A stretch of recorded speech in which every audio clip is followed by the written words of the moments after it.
तुम्हाला मुलांना जर इंजिनियर करायचं असेल तर हा व्हिडिओ तुमच्यासाठी फार महत्त्वाचा आहे. मी म्हणेन की कोणता इंजिनियर करायचा आहे, civil, mechanical, architect, interior designing, ENTC, नक्की कोणता इंजिनियर करायचं आहे, एरोनॉटिकल इंजिनिअरिंग करायचं आहे, राईट. सो बेसिकली हा गोंधळ आहे. मग आपण करतो काय की जे काही उपलब्ध मार्क्स आहेत किंवा जे काही मार्क्स आपण मिळवलेत त्याच्या आधारावरती आपण जी साईड मिळेल त्या साईडने आपण पुढे जाणार आहे. आता एक प्रश्न विचारतो, सचिन तेंडुलकर बेस्ट क्रिकेटर आहे, तुमचं काय मत आहे? सचिन तेंडुलकर बेस्ट क्रिकेटर आहे. कदाचित मला बघा मागच्या 10 वर्षांमध्ये ना मेजॉरिटी पालकांनी 99% पालकांनी हे उत्तर दिले की yes, Sachin Tendulkar best cricketer आहे.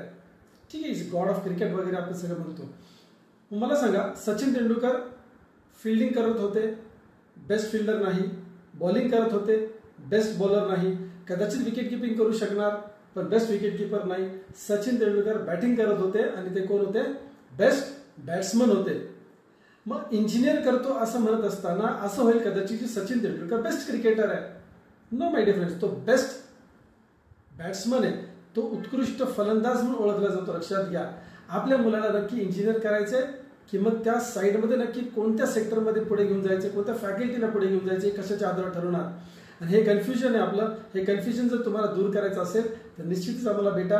DMIT टेस्टच्या माध्यमातून त्यांचा फिंगरप्रिंट अनालिसिस करून आपल्याला त्यांच्या टॅलेंटचा वेध घेता येईल, त्यांच्या मेंदूचा स्टडी करता येतो. येस माय डिअर फ्रेंड्स, ही कोणतीही सायकोमेट्रिक अनालिसिस नाही किंवा कल चाचणी नाही. Exactly right. सो अधिक माहितीसाठी तुम्ही आम्हाला संपर्क करा. मागच्या 10 वर्षांमध्ये हजारो पालकांना आणि विद्यार्थ्यांना आम्ही मार्गदर्शन केले, आपल्याला देखील करूया. धन्यवाद.